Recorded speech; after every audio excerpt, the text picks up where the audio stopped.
After the end of the fight between Gojo and Sukuna, I felt a lot of inspiration to make one big video going over the fight in detail. Originally, I wanted to do a chapter-by-chapter analysis of all of the beats of the fight, but a lot of people have done that already, and that was effectively what I did in my reread stream, so I wasn't sure how interesting something like that would be as a video. Then, I decided I wanted to make a video going over all of the different aspects of the fight. Not just the actual combat, but the themes of the fight and what it did for the characters involved. And as I thought more and more about these things I wanted to talk about, they started turning into things that were so different from each other in terms of what would be discussed, that it would make a very long and very disjointed video. So instead, I've decided to split it into 3 videos, and this is the first of them. Since the battle between Gojo and Sukuna was the battle to decide who is the strongest in Jujutsu Kaisen, I think it's a good time to talk about what it means to be the strongest. Or, I suppose it would be more accurate to say, what does it take to be the strongest? The best place to start when discussing this is probably to start with Gojo himself, as Gojo is introduced as the strongest in Chapter 2, and sort of sets the standard for what we should expect from someone who aspires to be the strongest. For starters, he's, well, really strong. Big shocker. His power is very overwhelming, and the first time we see it seems effectively unbeatable. Even if you have a domain which allows you to hit him through infinity, Gojo's own domain, Unlimited Void, is so busted, and he is so powerful that it will obviously overwhelm anyone else's domain. No one else can really compare to him in terms of how powerful his ability is, and beyond that, Gojo is incredibly talented. Not only is he a prodigy with an immense talent for learning how to do things and master sorcery, his possession of the 6 eyes allows him to be almost unmatched in his cursed energy efficiency. But beyond that, the most important thing to talk about here is Gojo's personality. Gojo acts incredibly arrogant and makes a habit of speaking down to all of his opponents, even if they are very strong by most normal standards. Compared to Gojo, pretty much everyone is really weak, and he makes sure to let them know about that. We see that for the first time in his fight with Jogo, who is initially very arrogant and sure of himself when it comes to his own power, but is beyond humbled by his fight with Gojo. If anything, he loses confidence in his own abilities, and this causes him to not go all out if he thinks that doing so would be pointless.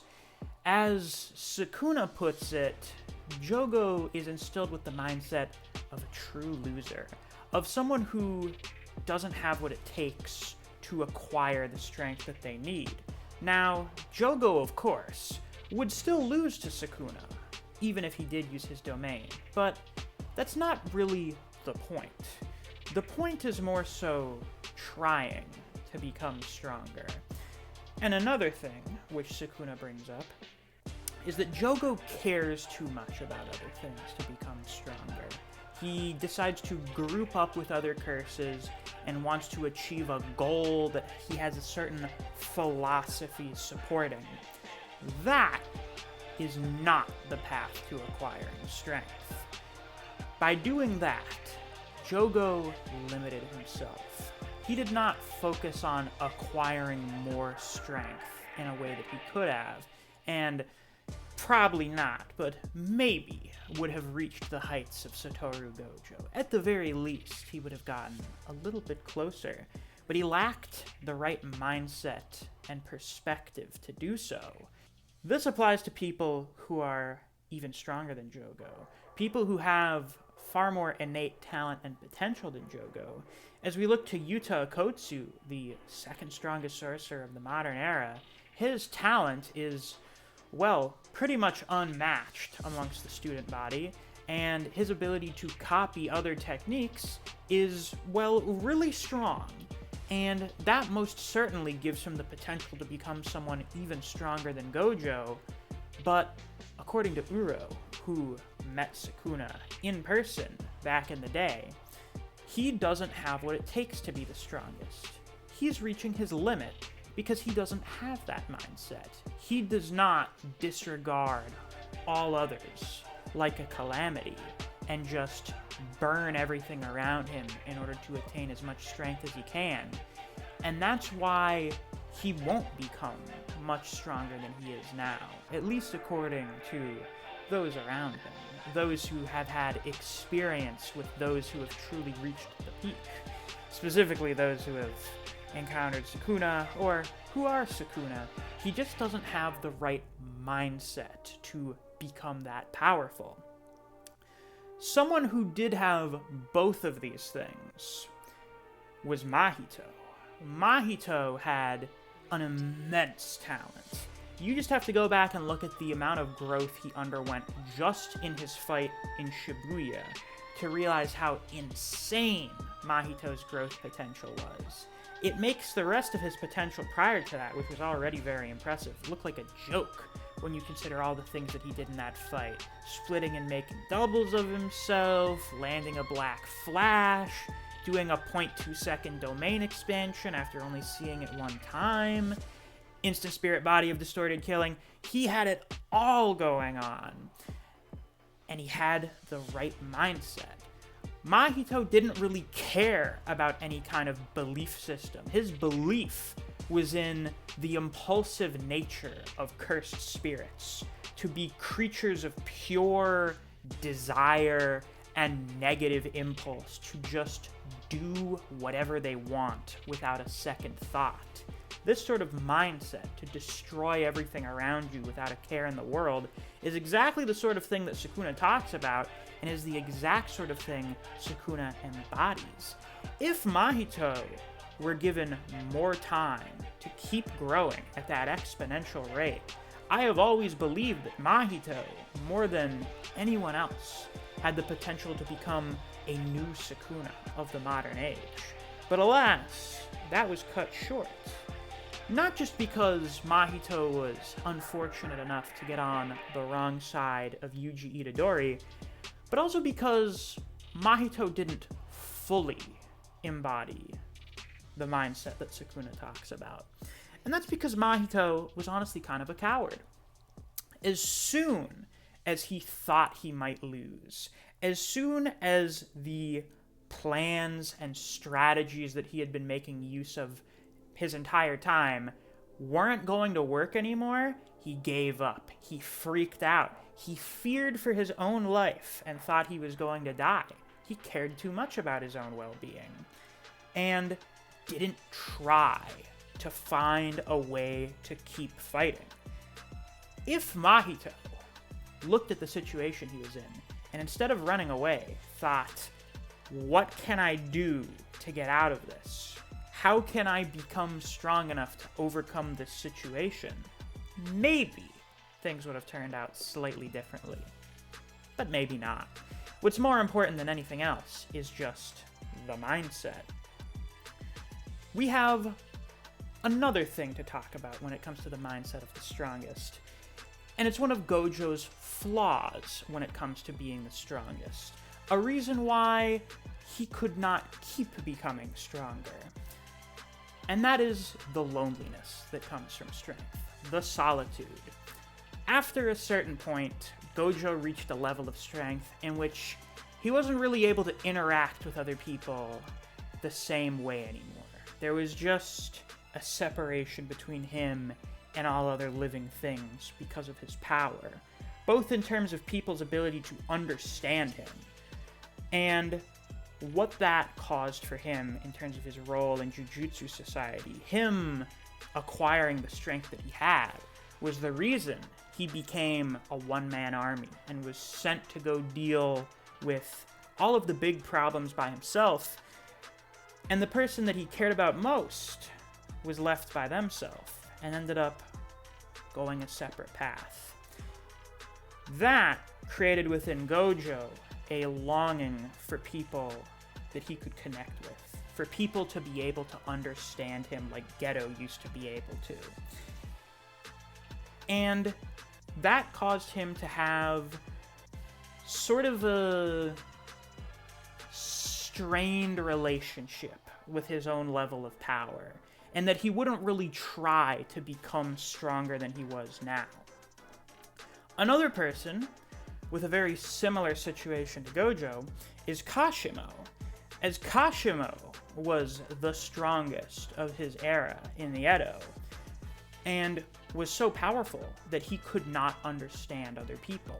He couldn't understand these people who were so far beneath him, and as a result, he lived a very solitary life without making any sort of meaningful connections with other people.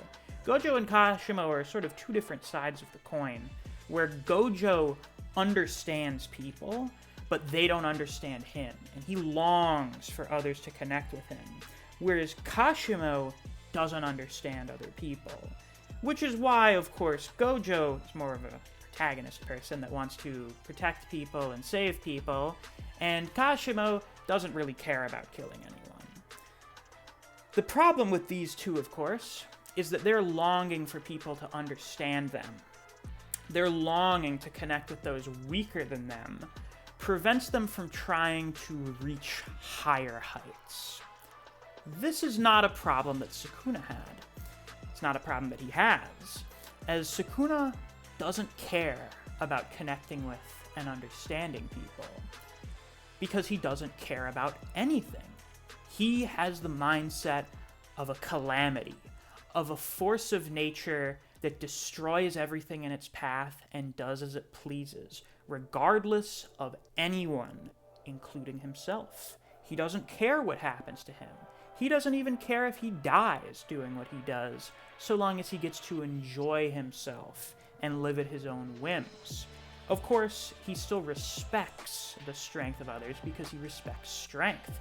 He likes being strong and appreciates it, and so he shows respect towards others who wish to acquire the same strength, because they amuse him. And if something amuses him, why shouldn't he throw it a bone? That's what he's done on a variety of situations. In fact, he seems to try and do it quite often. He wanted to show real Jujutsu sorcery to the finger bearer in the prison. He shared a laugh with Mahito and was willing to, cut him a little bit of slack that one time that he touched his soul. He wanted Jogo to go all out, even if he was going to lose, and gave him a battle in his own expertise. In his very short fight against Ryu, he showed respect to Ryu, his own strength, and his desire to fight someone strong by going all out and giving Ryu everything that he had. It's not his fault that Ryu really wasn't able to handle that. And of course, in his fight with Gojo, he gave Gojo an opportunity to go all out in a way that he has never been able to do before, to fight someone who is on the same level as him and give everything that he has and show respect to him. How could he not after Gojo has given him the greatest fight of his life? It is because Sukuna respects strength in this way and wants to become stronger in spite of his status that he maintains his position as the strongest. For the other people that have fought Sukuna, that was the end-all, be-all of opponents. That, for them, was their opportunity to go all out and give everything they had. For Sukuna, they are always opportunities.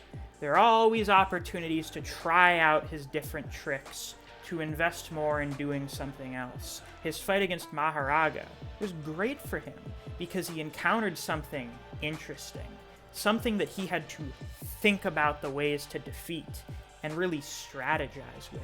He got to experiment a little. It was exciting. And with Gojo, he encountered someone who, while he could probably beat with a great deal of difficulty if he decided to go all out, it wouldn't be in a way that would give him anything. By choosing to fight Gojo in such a way that would allow him to greatly increase the power of his own technique, he would be able to become even stronger than he was at his prime in the Heian era. His battle against Gojo was not just a chance to cut loose and have fun. It was an opportunity to become even stronger. And that is one of the most important things that distinguishes Sukuna.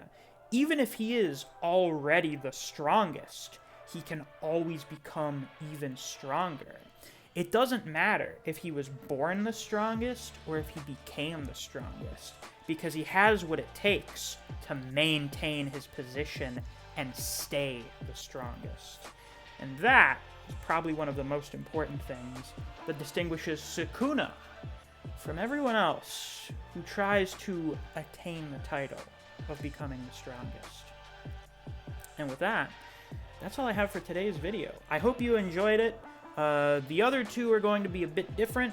I'm going to talk more about the fight in general in the next one, and in the third one, I am going to be talking specifically about Gojo as a character. You can kind of think of it as a sequel to that Gojo character analysis I did way back when that should be in a playlist somewhere. Probably the same playlist this video is going to be in. So if you're looking forward to that, be sure to like and subscribe so you don't miss it when it comes out.